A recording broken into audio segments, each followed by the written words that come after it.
Hi everyone, welcome to today's webinar with Naked Life. I'm Anna, I'm one of the campaign managers here at Birchal, and just before I introduce Dave, I'd like to acknowledge the traditional owners of the land that I'm beaming in from today. Birchal is based on the lands of the Wurundjeri people of the Kulin Nation, and we pay our respects to their elders past, present, and emerging.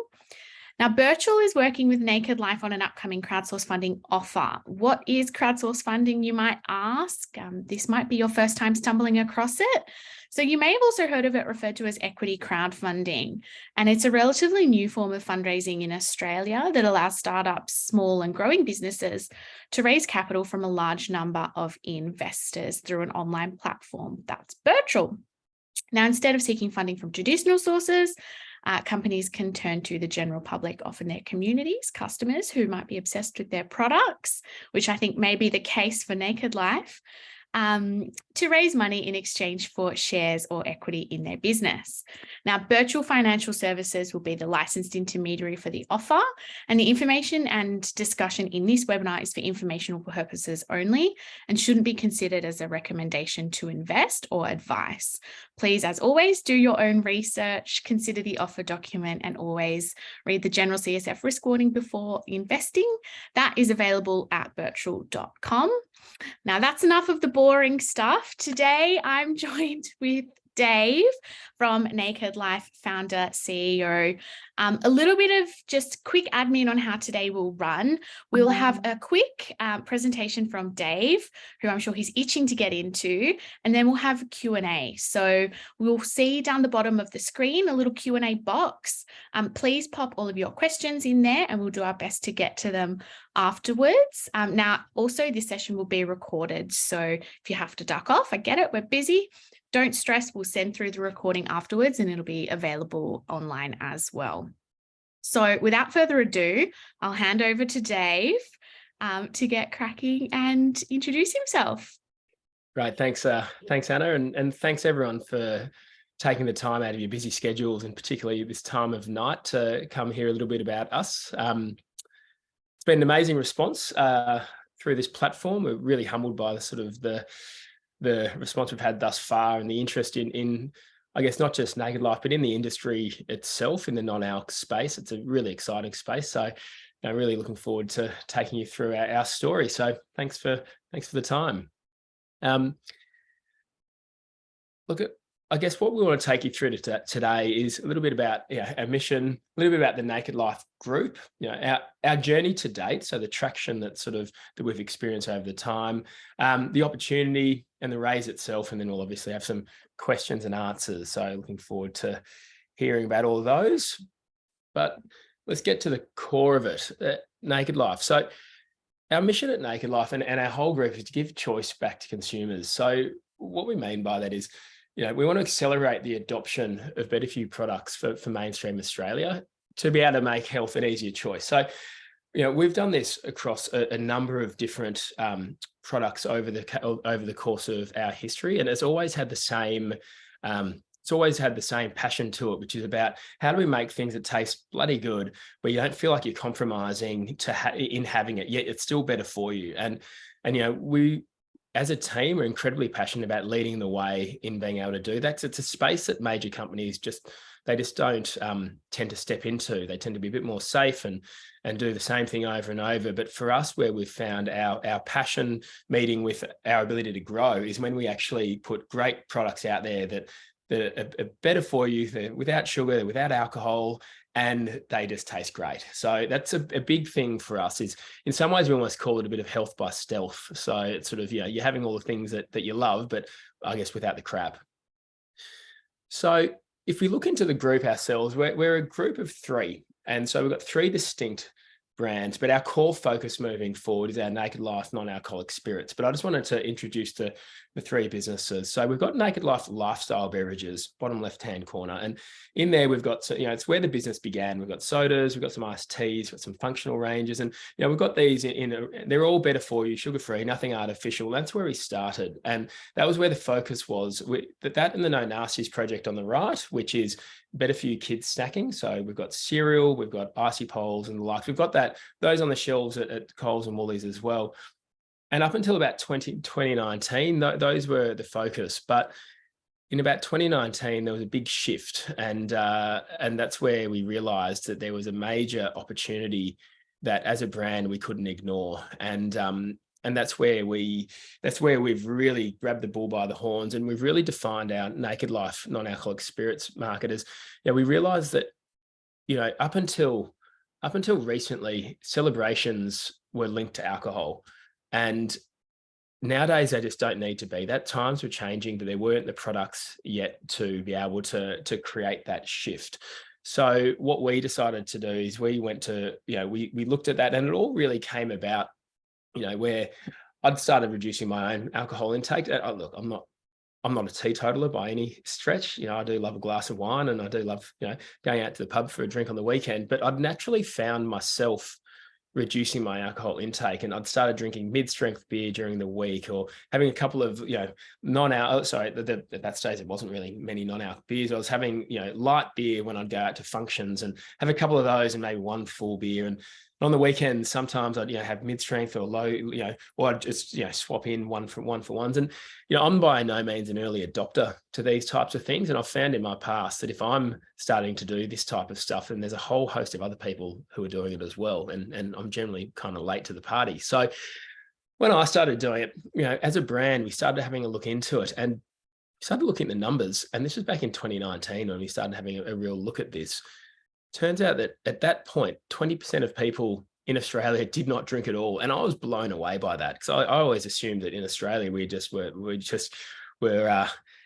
were booze hounds, really. And I was just like, wow, that's really interesting. And then we found that not just that there were, we're also at the lowest level of alcohol consumption in Australia's history. And it was all coming from, everyone across demographics was shifting, but it was mostly in the lower age groups, who were the emerging age groups. So I thought, oh, well, that is enough for a trend really to start a business on. So, then we had one last look at it, and we realized there was only non-alc beer and non-alc wine in the market. And we had a look at what the actual end state is of the industry, of the alcohol industry. And about 30% of alcohol consumption is in spirits and RTDs.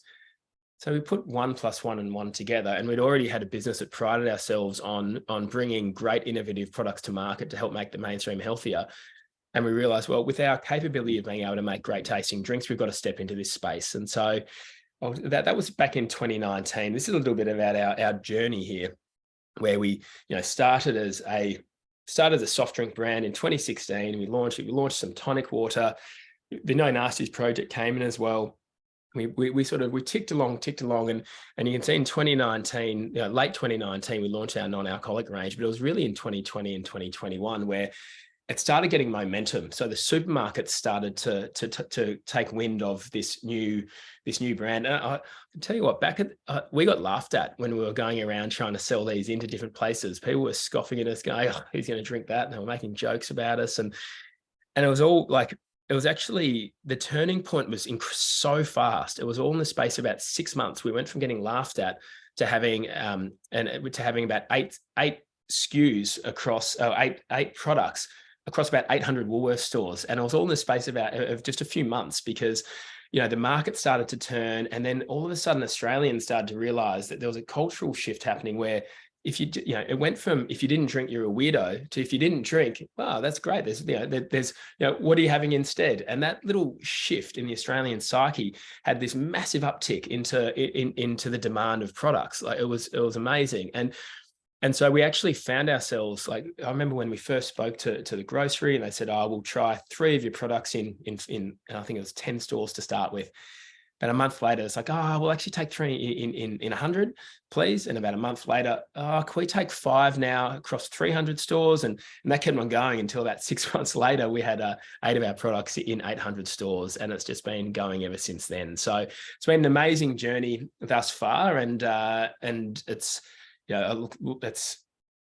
we're just really humbled to be a part of this, and a really driving force of it, actually. So that's our journey to date. Then if I talk about, I guess, our traction, and this is, there's a little bit on this slide, but just bear with me as I go through this, because we've had a few number ones, which we're really proud about. So, at the moment, we're the number one selling non-ALC RTD in grocery. So if you look over to the top right, you'll see that that's the sales in grocery, the tops of the total sales in grocery by SKU, but by brand, sorry. And you'd see we're outselling some amazingly well-known brands such as Heineken and Great Northern, and you can see our competitor Lies there. We're actually outselling them by about 3 times in grocery. And we're really stoked with the hard work we've done to be able to drive that through, and not just that we're the highest selling brand. We also have our SKUs themselves are actually the highest sellers in the category. So in the spirit-based SKUs, we have 8 of the top 10, and then that includes sort of Gordon 00, who's a well-known brand, and other brands. So we've really managed to carve out our space. And at the same time, this is in a period where we weren't necessarily first to market. We were second to market, but we just had, in our view, the best offering. And that's why we managed to actually take so much market share so quickly. And we really focused on being a brand that was, the way we activate it, that was better for you. And that's all that we were about. We weren't trying to be an alcohol brand. We weren't trying to do that. We were trying to be an alcohol replacement that gives you just the option when you're not drinking. We were voted the #1 non-alcoholic producer at the Melbourne International Spirits Festival last year, which we were stoked about. We're the #1 recognised non-alc brand in the market, and we've managed to win a fair few awards, not just here but also overseas as well. So we actually managed to get a gold medal for both our gin and tonic and our espresso martini in an alcohol competition, which is up against alcoholic RTDs. So we're pretty stoked about that. And it's really important that the product itself, being able to have a product that the taste is authentically there, is a really important part of our journey. And it's also part of what makes us who we are. It's the most critical part of a beverage. If it doesn't taste good, people aren't going to rebuy it. So it's a really important part for us. I'd like just to flick into the industry itself, because there are often there's a lot of trends out there, and you see a lot of things come and go. You see kombucha, spike up and then come down a little bit. You see different flavor trends happen. But what we see for this market itself is there's a structural shift that's actually occurring in the way that people are consuming alcohol. And this is both locally and globally. And it's something that is being reflected in the data across the world. And that is the fact that people are reducing their drinking. And it's not just a little blip, it's a steady decrease in the amount people are drinking. So what that's led to is this emergence of a no-low market, so no alcohol or low alcohol market, that's globally worth about $14.7 billion. Now, I know that when we take global figures, it sometimes can be a bit meaningless because there's so many other things when you compare it to Australia. But for us, that's tripled over the past few years. So the growth has been huge in that market. Even in Australia alone, it's 150 million just in Australian grocery and liquor stores for that. And the growth of that last year was 150% growth in liquor store non-alc volume last year, and 130% growth in on-premise last year. So you can't see these growth rates. If you look at the growth rates of alcohol in general and compare it to non-alc, it's a very good industry to be in. And the reason why we see it as a structural shift and not just a fad is we look at the consumers. So 71% of Australians are intending on increasing their no or low consumption this year. So it's a pretty hefty number of Australians who are sitting here thinking they're going to reduce their alcohol intake and switch to some no-low. Now, we're not saying that people are quitting drinking, because that's the stat below, but it's a large number of people who are going to increase their no-low. A really important part of this is, our target market isn't just people who don't drink. In fact, that's probably a lower part of our target market. Our target market is people like ourselves. We call them the one-for-ones, the people who still drink, but also want to switch it up a bit. Might have, instead of 3 drinks and having to get a cab, they'll have 2 drinks and one of ours, and then they can drive home. Or they can have, they'll go out for a heavier night and they might have a whole pack of ours, so then they don't have to be hungover the next day. And that's where we're seeing the real shift. And we just see this as a structural shift, not just a little blip on the radar. There's also, if I keep going into it, like 400,000 Australians are actually going to quit alcohol in 2023. And about 230,000 of those we're in the 18 to 35 market. So it's, you know, I guess us older people, I'm 40, 41 actually. I'm already trying to make my age a bit lower. Excuse me. You know, in our age group and above, there's, you know, there's less so, but down from 18 to 35s, that's where you're really starting to see this shift coming through. So a lot of these trends are so important because it's the ones that sort of creep up on you, but then become the mass of the population that make the biggest change.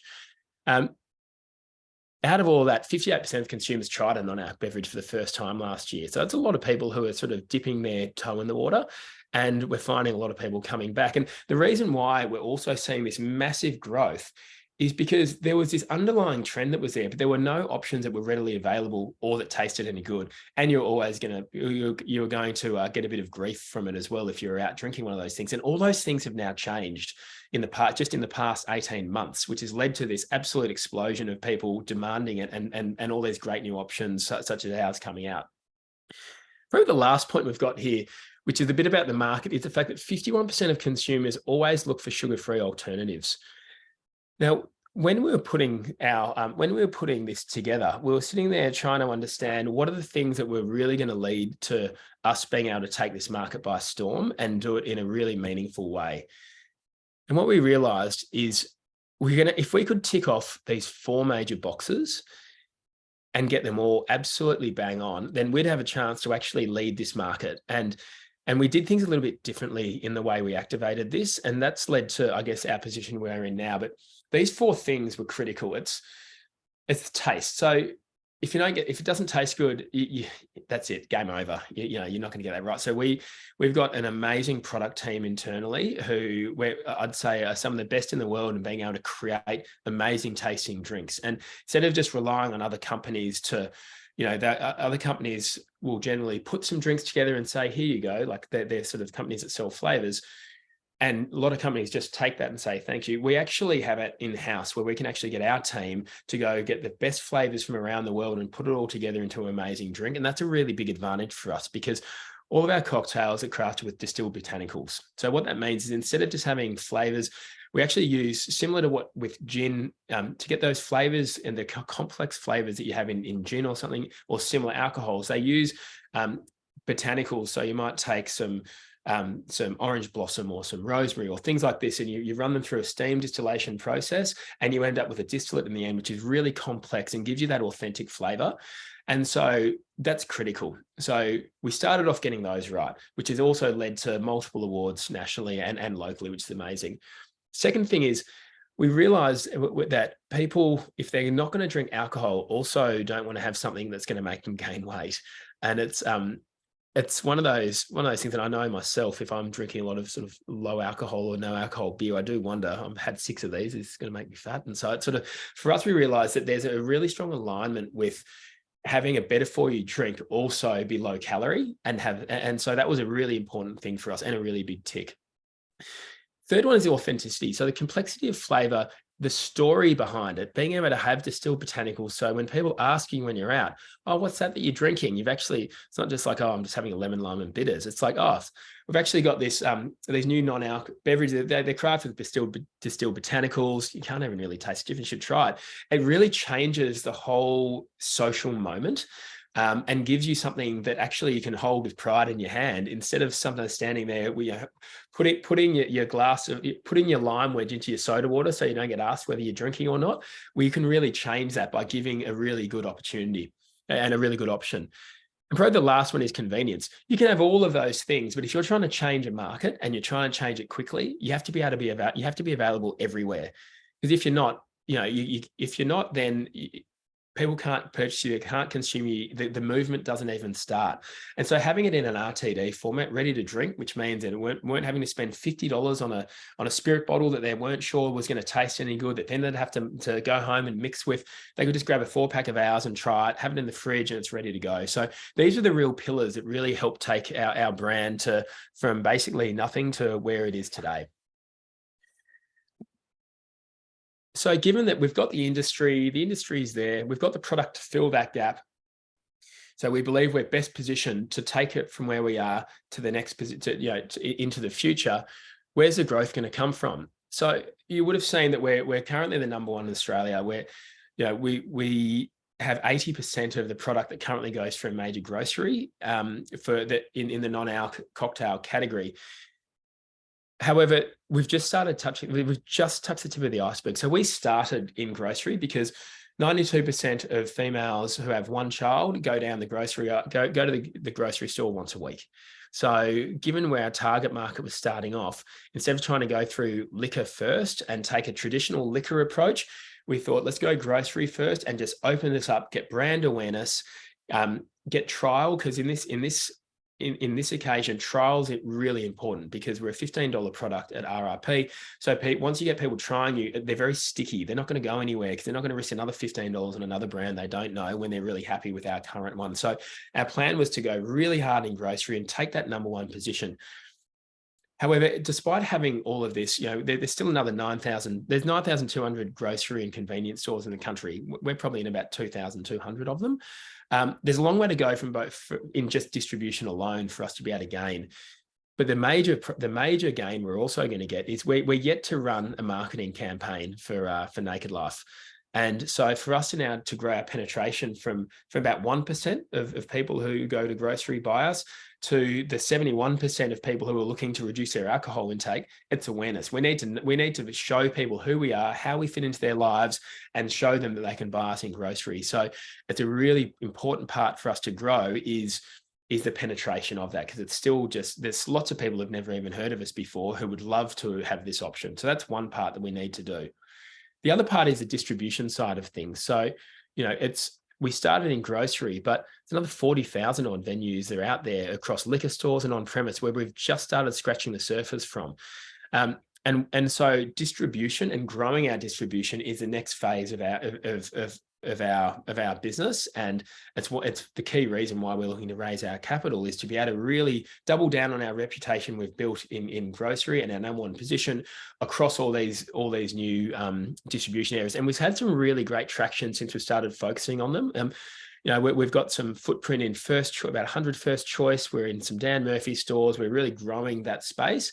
And then in the on-premise space, we've just signed a deal with Oz Venue Co, they own about 200 of the greatest venues on the east coast of Australia, actually some of the most iconic venues. We've just recently in the last month signed a deal with them to go across their venues, and that's growing fast.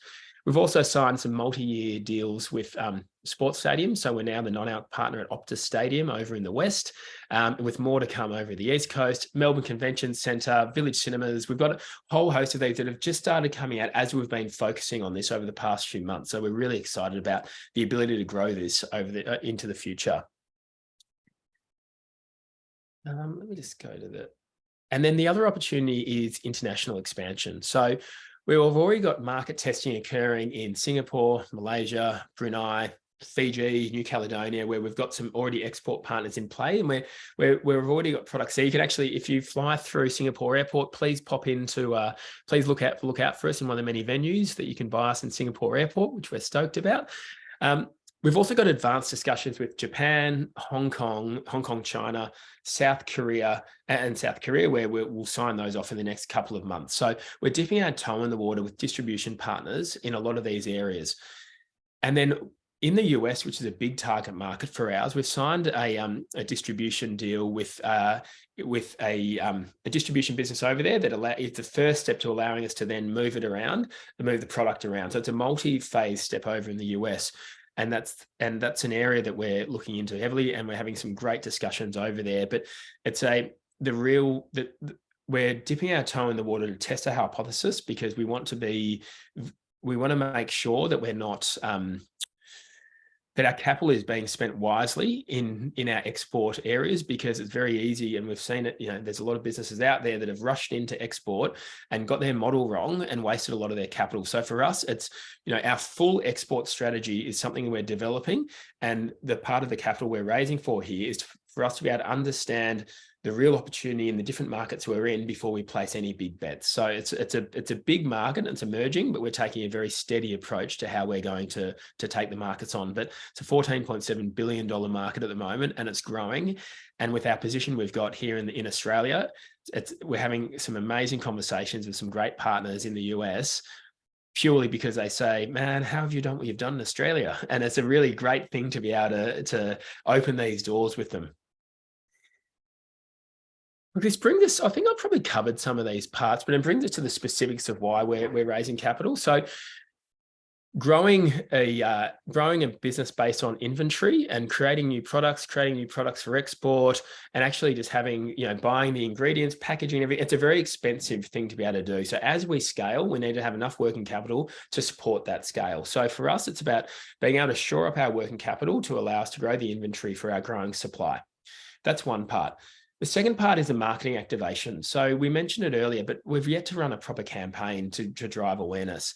So that's something we need to do this summer. This summer is a summer that we're actually going to do our first proper campaign where we're reaching out on both digital and lots of other channels to do it properly, to show how this fits into their lives. And we expect to have a big bump just from that, because we've been on a shoestring to date with our marketing activation. And so we really look forward to seeing what real awareness will do, and particularly in helping that bring through for our channel distribution for on-premise as well. So obviously opening up those 40,000 doors is going to be a big piece. And it's a very different market going into on-premise. It's much more expensive to service, and you need to be able to activate it with marketing, straight up. So if you've gone into those bars, you go into all the bars, you'll see there's the table runners, there's the taps, there's all those elements that you need to be able to support with to be able to get into those places. So as we embark on that journey, we both need more resources because it's more fragmented, but it also takes more investment to get into there. But we know that these groups are absolutely demanding it, and we know that they need their commentary back is, well, how do we know that their commentary is, we want to have the number one brand. And even when they know that we are the number one brand, they're still sitting there thinking, okay, well, we'll try it soon. So, but that soon has become now. So we now need to have the resource to open up those channels and have the trade investment and marketing for that. And the last part was the export readiness. So exploring those markets, getting the product formulation and products ready to go, because it's even, to get your products registered, reformulated, and ready to go, if you've got about 5 or 6 of them, it's about 150 grand before you blink. And so to get it all done, ready to go, and your first production ready to go. So getting those right is a big piece for us over the next 12 to 18 months. So in short, just to sort of close it all out. So, today, we're the number one non-alc cocktail in the country, and the reason why with that is the ability to craft these great tasting drinks is core to what we do. So, we've got a great position in the market ready to go, and the industry itself is just growing rapidly. It's taking off. It's a structural shift that's waiting to happen. We're incredibly well placed to make the most of that. But we need to have the right resources to be able to take us to that next level, and that's hopefully why we can work with some of you all into the future. That's it from me. Anna, is there anything else from you before we throw over to our esteemed guests? No, that's all. I'll have a quick sip. Thank you. I'll let you catch your breath. So we'll throw to Q&A now. So we've definitely had some great questions come through. So please pop them in the box. We'll start off with Kulin, who's asked, is there any chance you can make some of the cocktail range without stevia? Yeah, look, Kulin, it's a good question. So it's definitely something we're looking at the moment, because a big part of this journey we've gone on is we've gone on a big scale journey. There've been a lot of products launched across all of our brands, and now we're in a consolidation phase of, okay, we now we've got a great platform in the market. We've got some great drinks there. There's some things of our products that, over the past few years that we're going to exit out of, but we know now what's worked. And our next stage is to what we call renovate our product. And every year our product team has on their plan a renovation of every single one of our products. So what they do is they'll have a look at the product, test it against the market, make sure that the flavor profiles are still on trend, and make any tweaks. Because what's happening is every year the the technology in being able to bring sweetness without anything artificial is getting better and better. And one of those areas is stevia. And so we actually have a project going at the moment to reduce some of those levels because, you know, sometimes stevia isn't for everyone. And I think a lot of our drinks, we've done a really good job in making sure that you can't taste the stevia on there, but we're just constantly vigilant about reducing that year on year further, just so we can make sure we've always got the best tasting drinks in the market. Awesome. It's fascinating to hear all of the knowledge and research that goes into your product development. It's a lot. It's also what sets us apart. Like we're relentless on it, and it's something we're just incredibly passionate about. It's just, if it doesn't taste great, no one's going to buy it. So why put something that tastes crap out there? And we've tasted some pretty weird stuff out in the market to date. So we're very vigilant on making sure that we're always tasting great. Can confirm I'm quite partial to a little Naked Life every now and then.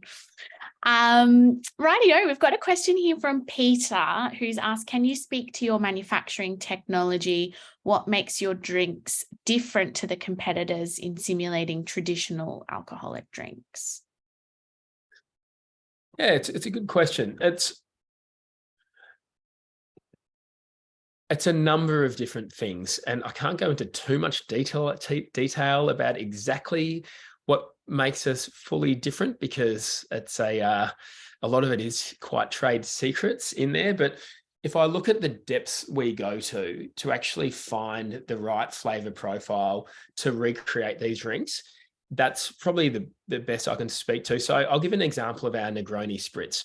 And in our formulation, there's something that we learned very early on in our journey. I started off making soft drinks. Now, I started off trying to make a great tasting cola, because I love Coke, but I don't want to drink Coke, no sugar, because there's so much artificial stuff in it. So I thought, all right, we'll go make a sugar-free, naturally sweetened Coke. And we kept getting close to it, and it was similar, but everyone would always taste it and customers say, taste and go, oh, it just tastes like a crap Coke, because it was too close to what they were comparing it to. With our Negroni, for all you Negroni drinkers out there, of which I'm one of them, nothing's really going to replace that silky, smooth, bitter, sweet, velvety texture of an actual of a Negroni with a big square ice cube in it. And so that's not what we try to do. What we try to do instead is do a homage to that drink, where people go, oh, okay, a Negroni, I like a Negroni. And when we put the Negroni together, we went through a heap of different oak flavors and distillates to make it work. And I still remember the day. It was a full day with a group of people going through.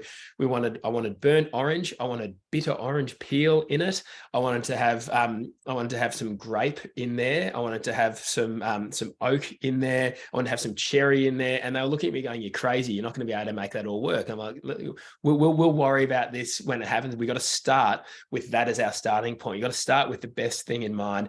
And in the end, there were things like, we needed to be drying at the end as well, because that's what a Negroni is, drying at the finish. So we mapped all these things out and we just put it together, and we just tried hundreds of different variations until we got to one which actually was hitting a little bit of orange on the front. It was got these orange blossom distillate in it, which is a distilled botanical to give some orange, but it's not too orangey. That comes from the orange peel. And there's a lot. I always talk too much when it comes to product formulation, because I do absolutely love it. It's what's at the core of what makes our business. But we mapped it all out. And then we put it all into the orange at the front with the drying at the finish, and we just made it work. And that's the lengths we go to try and make these things work. And that's what we've done with every single one of our drinks. And so if I'd genuinely say what makes us different is the quality of our product team and how deep we go into trying to recreate an experience. Because it's not recreating a drink, it's recreating an experience. And what I mean by that is it's the feeling you have when you first have the sip. It's when you look at the can first and you're pouring it into something. It's the color, it's the smell when you first put it to the nose. It's getting every single part of that right, such as when the consumer actually goes to take it, they don't think of any of that. They actually just assume that, oh, wow, this is great. But what we've put into making that happen at every step of the journey is what sets us apart. Yeah. And if that doesn't have us all running to the supermarket after this, I don't know what will. Enrico's also asked, in line with similar to the previous question, do you own your manufacturing plants, and at what capacity are they currently running? Good question. No, we don't own our manufacturing plant, but I did learn early on in the piece that you need to make sure that you secure up supply. So we have a number of canners that we can use simultaneously to do this, and as far as the capacity that we have, at peak capacity we run at probably 1.5 shifts. And the capability is to do 24 hours, and that's just in one of our canning lines, one of our canning groups. So the headroom is there.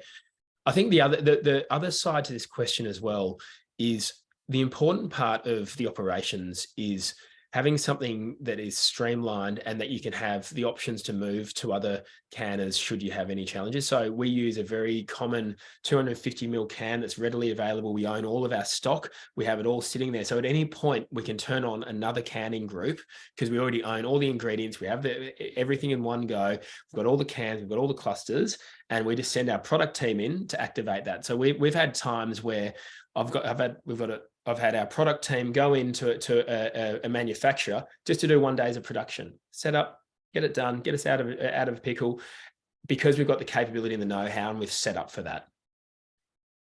Oh, righto. On to our next question. Peter's asked, what are your margins like? Products like yours generally cost 2 to 3 times traditional soft drinks. Is this because of the raw ingredients and manufacturing costs are higher, or are you able to achieve higher margins than traditional soft drinks? That's a good question. Unfortunately, because of everything I explained in my earlier answer, they are pretty expensive drinks to make. And we run at probably similar margins. Like our gross margins would be at about a 40% across all these after promotions for these beverages, which is, it's good. It's a great margin. Like you see a lot of soft drink companies out there working on 20s, and it's sort of, but the big part of that though is we don't have stupid margins, even though we're an expensive product, because they are an expensive product to make. And every time we try and look at this to go, all right, well, let's try and make a product to a price, we never end up launching it because it just doesn't have the quality that we want to put our name towards. And so for us, it's, if you don't get the quality right to start with, it's just not going to work. So we just have to do the best possible. And sometimes that can be at the cost of having a really big margin, because we need to get repeat purchases and we need to have a sticky customer base that love us because of how good we taste. And the moment you start scrimping on that is the moment you start seeing people, there's not daylight between the competition anymore. So you start seeing people trade across to other people. And that's a surefire way just to slowly bleed out in our view. So product quality is key, and that's why it's not, that's why it's not a 60% gross margin. Well, I don't really know anyone who's gotten that, but it's they're healthy margins. Awesome. And Dylan's asked, have you considered rolling out more aggressively in the bar environment? Is there a possibility to expect Naked Life on tap in the coming years? Similarly, is there a larger bottled version of Naked Life in the works? Have you been, Dylan, have you been keeping your ear out next to our product team or something? Because the answer to those is yes. So, our product lends itself to be able to be on tap. We definitely can do it. We've had some discussions with some bar groups, particularly around our Italian spritz, which is basically our Aperol spritz version, which is one of our best sellers, but it's also one of the best sellers in bars that we are in. So to answer the questions, yes, we've got a massive focus on bars. It's our core focus at the moment and where we need to drive. And it is the opportunity to have it on tap, because that, to be honest, that's what bars want it, because then they don't have to pay for the can or the canning. They actually just make great margin. We make the same margin. They make great margin, but that's all right. It gets our name out there. And as far as the large bottle version goes, we are having a look into some bottling formats. We find that our canning format at the moment is, since it's a nice single serve, tends to have a better uptake, but we do have some products that will be coming out in some larger bottles at some stage. Keep your eye out. You heard it here first. These are the benefits of coming to these webinars, everybody. I think my product team is going to have a go at me when they watch this saying, well, why are you saying so much? Yeah, Dave. Angela has asked, will you be targeting carriers such as Qantas, Virgin Airlines, etc.? Yes. What answer? That was an easy one. It is an easy answer. Keep your eye out in the next couple of weeks.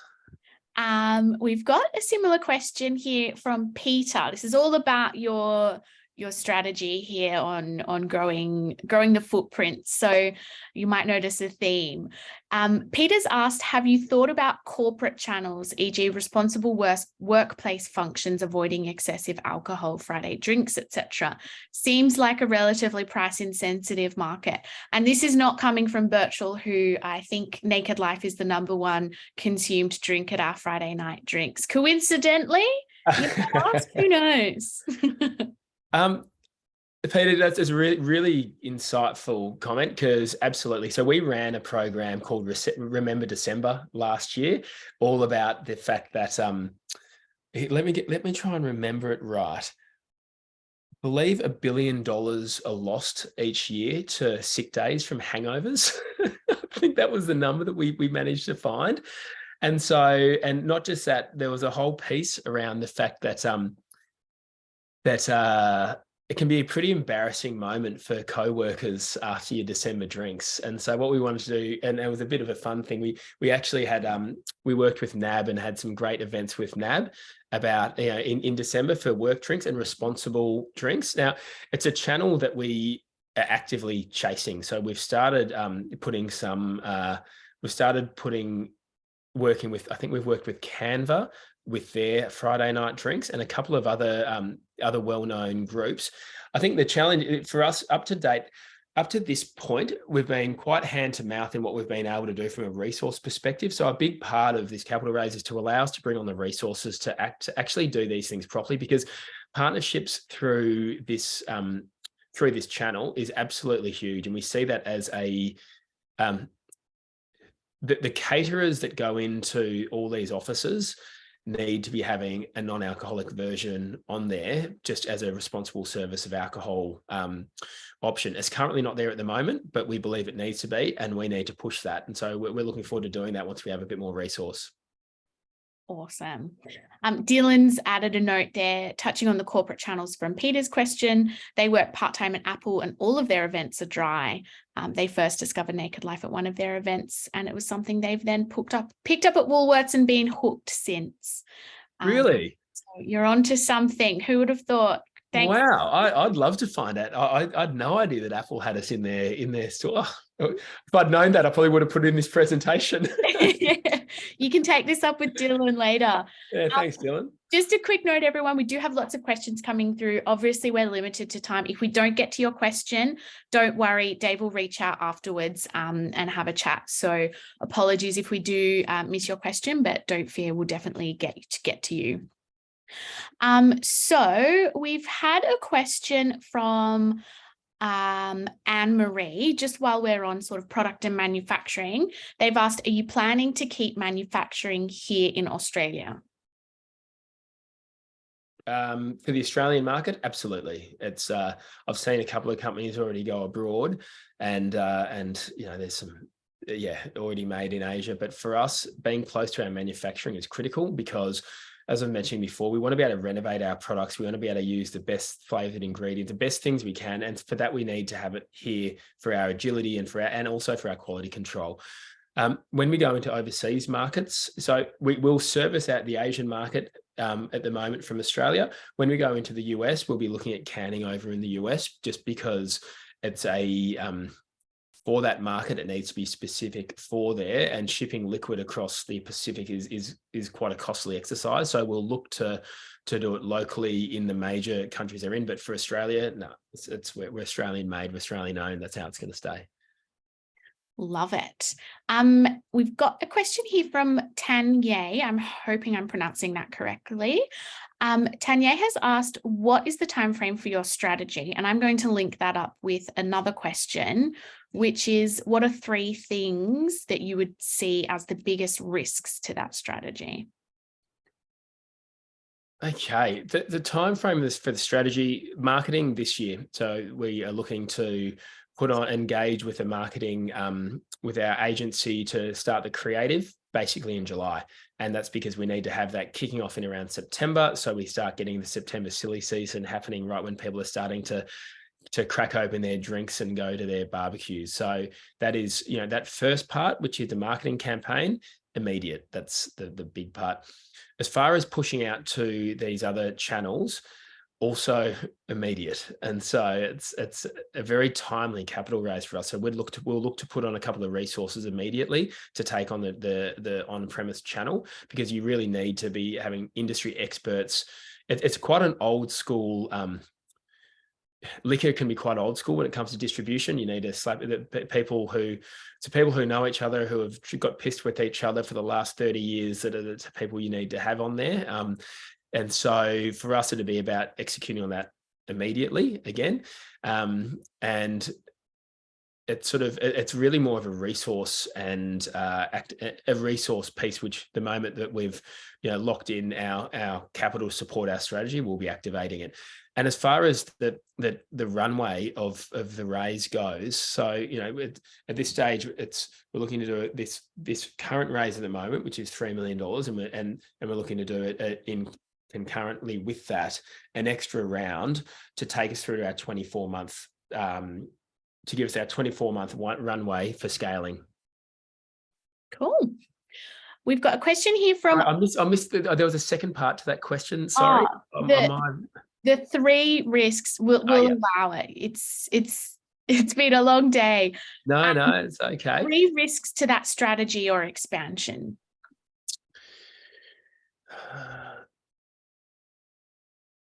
Look, I'd say probably the 3 risks to that is, from a marketing perspective, it'd be not optimizing our campaign as much as we could. So at the moment, our campaign is, we know that there's 2 major groups.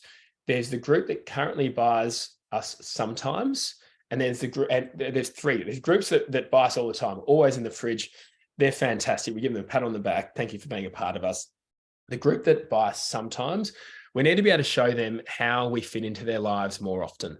So they might only buy us for the time that they go over to their friend's house every 2 weeks, but we need to be able to show them the usage occasions and how we can fit into their life more often. That's a big part of it. And the second part is, for those who are curious about the non-ALC space but not step into it yet, we need to bring them in. So a risk to our marketing is not doing that as effectively as we possibly would like. On the other side, on the risks to the distribution side of things, for me, it comes down to time. I see the next 2 years as absolutely critical for us. It's a land grab right now, and we're number 1, and we need to make sure we go number 1 across all those channels.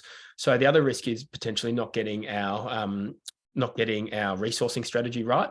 So maybe not getting enough, I guess, heavy hitters who know the industry well enough to open up all of those doors in the time frame that we need to be able to do it.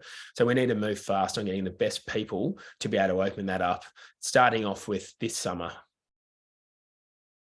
Awesome.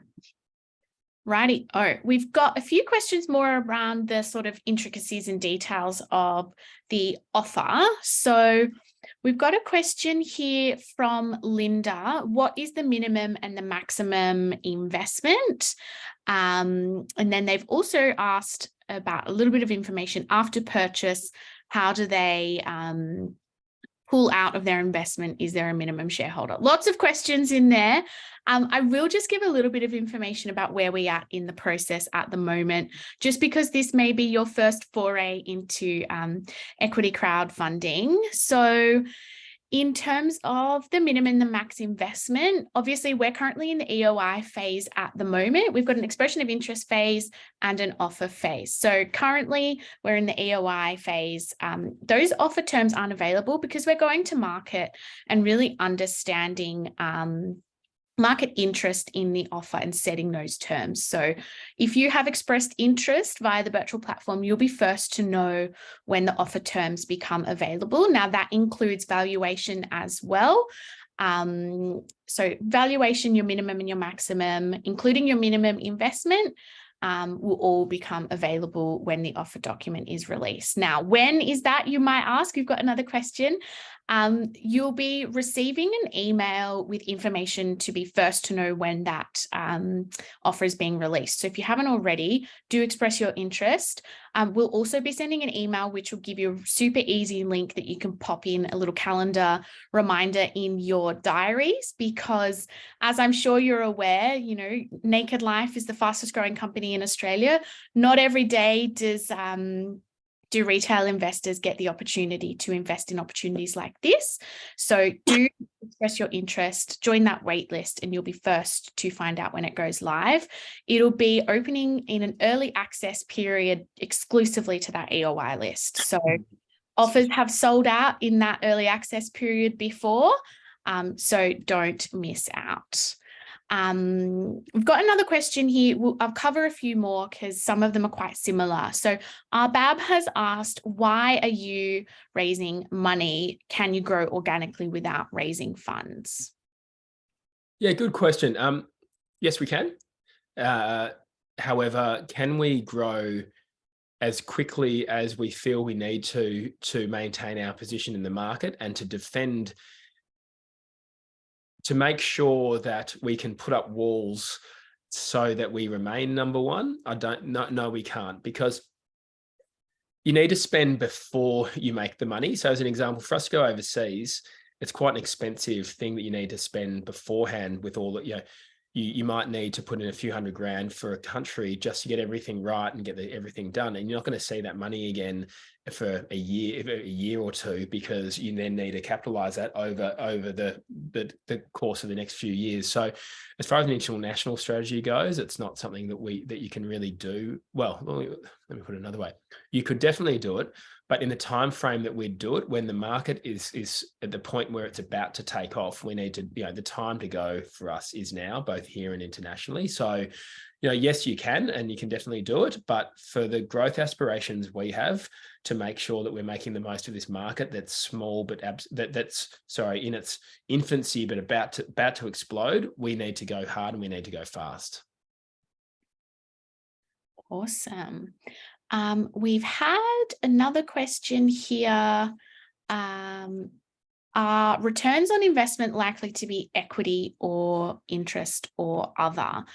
I'll just jump in here as, again, sorry, I'll be like a broken record with some information for you all, but to familiarize yourself with this process and how we run these offers as a licensed intermediary. ASIC takes a firm view about future projections, whether that be product, revenue, return on investments. As a lot of these ventures are early stage and don't have a huge trading history, it would be misleading to include information in these offers that could be considered speculative, for example, that projected growth or revenue. So do always recommend, please read that offer document for any further information about that as well. We've had a question here. Sorry, everyone, I'm jumping around trying to get through them all. Lisa has asked, what's your EBITDA? Again, I'll definitely get you to go and look at that offer document when it becomes available. If you've not read an offer document before, they will contain a bunch of information, some light reading, about 40, 50 pages for you, including financial statements of the business. So lots of juicy content in there for you. And of course, if you've got any questions, please don't hesitate to reach out to Dave and the Naked Life team. They're super happy to chat through any of that with you. Andrew's asked, what's the pre-money valuation for the round? Again, that will become available when the offer goes live.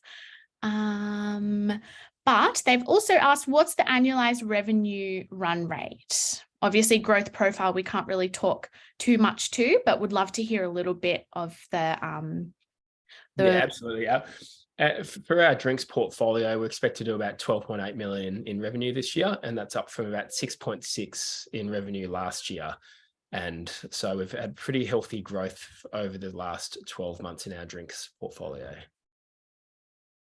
Great. Tanya has asked, what's the investment target? Now, ordinarily, we wouldn't have that set at this point in time, but the Naked Life team are pretty solid in what they're looking to raise. So Dave, did you want to share a little bit about that? Yeah, absolutely. We're targeting 3 million for this raise through Birchal. And that's to be used across our working capital and our export readiness and our marketing. Brilliant. We've got a question here as well about how to exit the shares. So just a little bit of information about the type of share and asset class that you're buying into through this raise. So when you're buying shares in a company like Naked Life through a platform like Birchal, you are buying fully owned ordinary shares. Now, in crowdsource funding, those shares are considered illiquid. They can't easily be transferred or sold, but there are numerous circumstances that you might have an opportunity for shareholders to exit the business. These include, but obviously aren't limited to, a trade purchase of the company, a listing on a registered stock exchange, a private equity investment in the company, or a share buyback by the company. Obviously, there's no guarantee that any or all of these exit options will eventuate, but do absolutely encourage you to have a thorough read of the offer document when making your decision to invest. We've got a few more questions here, just conscious of time. Angela's asked, do you plan to have a board in future? Yeah, good question. We currently do have a board. We've got one investor in at the moment who's part of that board, and we're in the process of I'm the other member of that board, and we're in the process of putting another person on there. We also have a number of external advisors that we are using and also building out right now, which is some pretty great industry people. So as an example, we've got someone who used to be the former CEO of one of the major drinks businesses who we regularly catch up with, and he sort of, when I rang him the other day and said, how do we do a licensing deal with a large US company? Because I've never done that before. He turns out that he licensed one of the largest alcohol businesses to come into Australia. So he had lots of answers for me. So it's really important to have that network, both at a board formal level, but also informally. And there are things that as we've been growing, we've been increasing our access to. Wonderful. Now, in the interest of time, I think we've got 2 juicy questions left. So I'd love to thank everyone for attending tonight. It's always such a thrill to have these conversations with our amazing founders and share everything about them with you all. So thank you again. If you've got any more questions, or if you've got any Birchal specific questions, I actually think I saw one which I can really quickly answer. How do you express your interest in the campaign? Jump onto the Birchal profile. It'll ask for just a few pieces of information to set up a profile, and then you'll receive emails from Naked Life. So that's enough from me. Thank you all. I'll hand over to Dave to sign us off for the night, and have a nice evening, everyone. Great. Thanks, Anna. Look, guys, thank you so much for your time and for listening to me for the last hour. Really appreciate it. And we'd love to have all of you on board with us on our journey moving forward. We're really excited about what the future holds. So please, if you've got any questions, don't hesitate to reach out, and hopefully we'll see you on the other side. Beautiful. Bye. Bye-bye.